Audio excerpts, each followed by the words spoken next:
இதுக்கு வருதா இல்லையா தெரியலையே. திறந்து வச்சாதான் தெரியும். தண்ணி இருக்கு.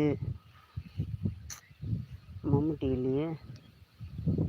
மம்முட்டி எடுத்துகிட்டு வந்தால் தான், மம்முட்டி எடுத்துகிட்டு வந்து வெட்டினா தான். தக்காளி பழம் எத்தனை இருக்கிறீங்க? 2 தான் இருக்கிறீங்களா? வாங்க சொடக்கு தக்காளி சாப்பிட்லாம். தெரியுதுங்களா? சொடக்கு தக்காளி சாப்பிட்லாம். எங்கள் காட்டில் நிறைய இருக்குது. வாங்க, கால் வலியெல்லாம் போயிடும். சொடக்கு தக்காளி பழம் சாப்பிட்டிங்கன்னா கால் வலி சூப்பராக சீக்கிரமாக நல்லா ஆகுது. எனக்கெல்லாம் நடக்க கூட முடியாது இந்த வரப்பில். புதிங்கால் வலி அப்படி இருக்கும். இப்போ 3 வருஷமாக ஒரு வீடியோவில் பார்த்து என்ன பண்ணுறது, இப்போ இந்த சொடக்கு தக்காளி பழமாகவும் சாப்பிட்ருவேன்.